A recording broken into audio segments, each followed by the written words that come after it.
Throughout the course of my mission, I heard universally that there is a pressing need for the federal government to precisely identify requirements for meaningful consultation with Indian tribes and to implement a consistent system across all federal agencies to ensure that consultation is undertaken in good faith with the goal of reaching agreement on projects and actions that affect indigenous peoples. Many indigenous peoples in the United States perceive a general lack of consideration on the future impacts on their lands in approving extractive industry projects in particular, and a lack of recognition that they face significant impacts from the development of not just their own, but neighboring resources as well. In the context of the Dakota Access pipeline, the potentially affected tribes were denied access to information and excluded from consultations at the planning stage of the project. Furthermore, in a show of disregard for treaties and the federal trust responsibility, the Army Corps approved a draft environmental assessment regarding the pipeline that ignored the interests of the tribe. Maps in the draft environmental assessment omitted the reservation, and the draft made no attempt of proximity to the reservation or the fact that the pipeline would cross historic treaty lands of a number of tribal nations. In doing so, the draft environmental assessment treated the tribe's interests as non-existent, demonstrating the flawed current process. Although the final environmental assessment recognized the presence of the Standing Rock Sioux Tribe 500 meters away, it dismissed the risks to the reservation and failed to mention any of the other tribes that traditionally use the territory.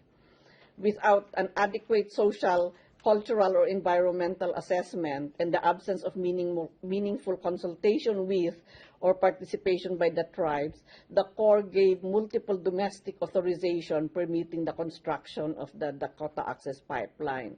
One such authorization permitted construction beneath the Missouri River at Lake Wahe, while another authorized the discharge of materials and waste into the waters throughout the tribe's ancestral lands. Sadly, I found the situation faced by the Standing Rock Sioux Tribe is shared by many other indigenous communities in the United States, as tribal communities nationwide wrestle with the realities of living in ground zero of energy impact. The goal of tribal consultation is not simply to check a box or to merely give tribes a chance to be heard. Rather, the core objective is to provide federal decision makers with context, information, and perspectives needed to support informed decisions that actually protect tribal interests. Treaty rights, the federal trust responsibility to tribes, environmental justice, and the principles enshrined in the Declaration all must be given life and meaning in federal decisions that impact tribes. Meaningful consultation has the potential to provide the solid foundation for such decisions, but federal agencies must be willing to recognize these principles and to work actively to put them into practice uniformly at the local, regional, and national level. I also received reports during the mission regarding the criminalization of indigenous peoples asserting their right to protest in the now world-famous struggle of several tribes in opposition to the Dakota Access pipeline. While the action taking place have almost been completely nonviolent and peaceful, there has been militarized, at times violent escalation of force by local law enforcement and private security forces. As noted in my predecessor, James Anaya's reports, indigenous peoples have the right to oppose extractive industries that impact their land and resources, free from reprisals, acts of violence, or undue pressures to accept or enter into consultation about extractive projects. Finally, given the impacts on indigenous peoples of the Dakota Access pipeline, I am deeply concerned by the January 24, 2017 Presidential Memorandum granting the last easement necessary to begin construction of the Dakota Access pipeline under Lake Wahe and the notice of termination of the intent to prepare an environmental impact statement.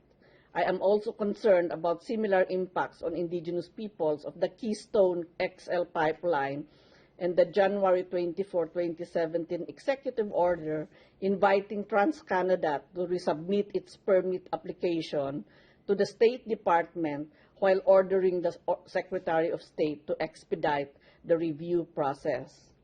During my mission, it became clear to me that indigenous peoples in the United States have a vibrant and enduring relationship to their culture and sacred places. Two important examples are Mount Taylor and the Chaco Canyon have demonstrated the ability of indigenous peoples to protect their sacred places, but these attempts are severely restricted by the United States legal system. Mount Taylor represents one of the 6 Navajo sacred mountains and has been designated as traditional cultural property under the United States law, while Chaco Canyon has been designated a UNESCO World Heritage Site for its vast cultural resources with deep significance to the Pueblo and Navajo peoples. Despite these designations, proposed mining and oil and gas projects threaten to desecrate these landscapes and indigenous lifeways as the federal government, rather than the indigenous peoples concerned, has final approval authority over exploration and development of these areas. In such cases, it is imperative that the government consult or otherwise secure the free prior informed consent of indigenous peoples in order to protect the sacred and cultural resources of indigenous peoples. Efforts must be made to amend existing laws governing the protection of sacred and cultural places to encompass an indigenous definition of sacredness as an interconnected landscape with unique relationships to the practices of religions, strengthening of community, livelihood, subsistence, and gathering of traditional medicines and resources. Development on and near indigenous lands has disparate impacts on tribal communities as distinct from other communities. For example, in the Bakken Shale region, the tribes have significant concerns about the safety of those living in the reservations, especially women and children. Already, Native women are 2.5 times more likely to be sexually assaulted in their lifetimes as compared to other women in the United States.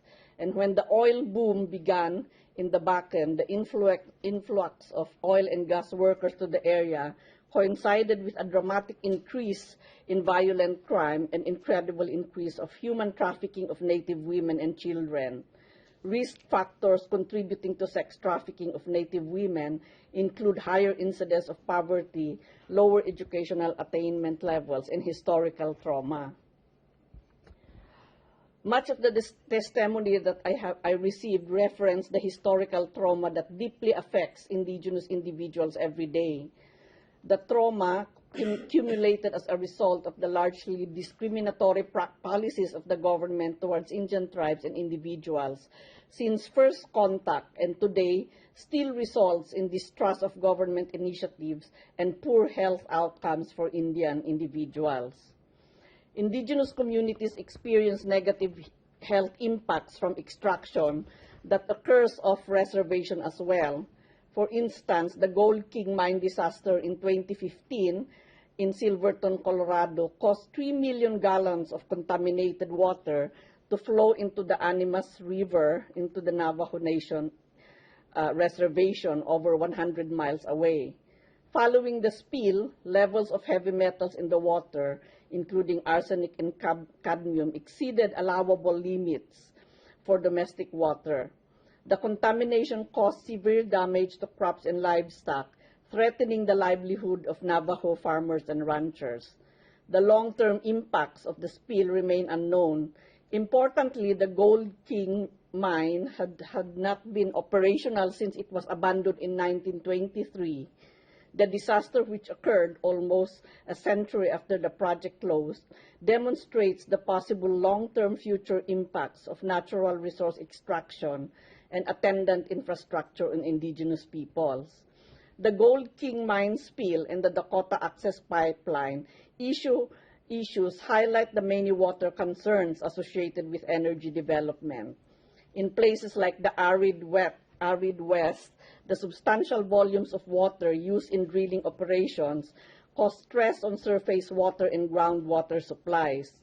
Contamination of underground and surface waters is also a concern, with many projects threatening vital resources and water-scarce regions. In fact, a recent EPA study found scientific evidence that activities in the hydraulic fracturing water cycle can impact drinking water resources through spills, faulty well construction, discharges into surface waters, or disposal into underground injection wells.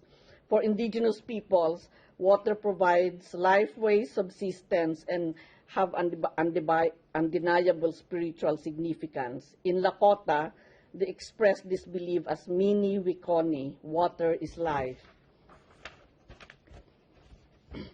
In order to fully realize, I would just like to mention some of the good practices that I've seen from the side of government. And one of these is the Advisory Council in Historic Preservation that has issued guidance to federal agencies in carrying out their Section 106 responsibilities under the National Historic Preservation Act, in line with the UN Declaration on the Rights of Indigenous Peoples.